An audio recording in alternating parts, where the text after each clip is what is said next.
Exciting news for those who follow Killing Floor 3 because the developers have announced that there's going to be another open beta. While there is no date yet, the devs confirmed that the players will be able to get hands-on with the game again before And launch. I've seen that burning question, when are you guys gonna have a chance to get your hands on the game next? Yes, you will get a chance to have your hands on the game before launch. We want you to check it out. We want you to keep giving us, your feedback.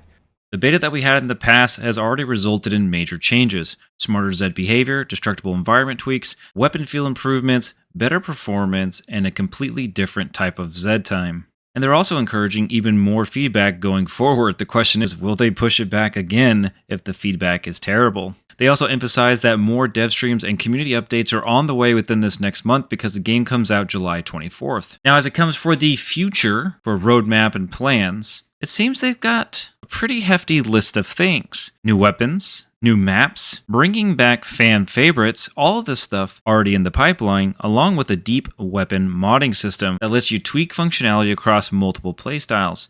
New perks and specialists are confirmed, with future characters able to mix and match gadgets across perk lines, basically getting rid of the specialist system.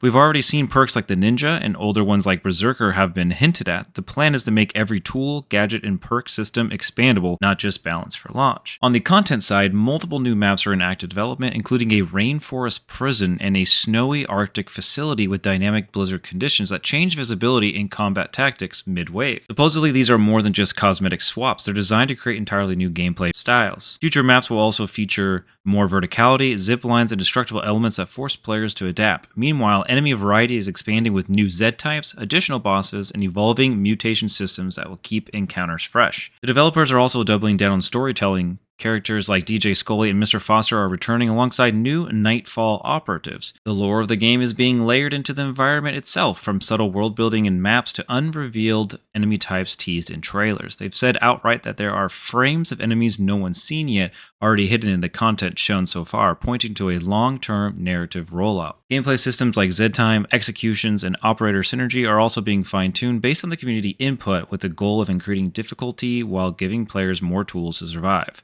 Think throwables, gadgets, and utility items beyond just guns. A dedicated team is already working on post-launch updates, and the devs have said they want everything they release to be expandable. That includes perks, gadgets, maps, characters, weapons, and beyond. Ultimately, the message is clear: launch is just the start. Tripwire, the developers, are leaning into a long-tail support model similar to Killing Floor 1 and Killing Floor 2, with an emphasis on player feedback, live updates, and continued content drops. On top of that, they also mentioned mod support, and they said, quote, "Player-created mods are super important to us, as well as many members of our community.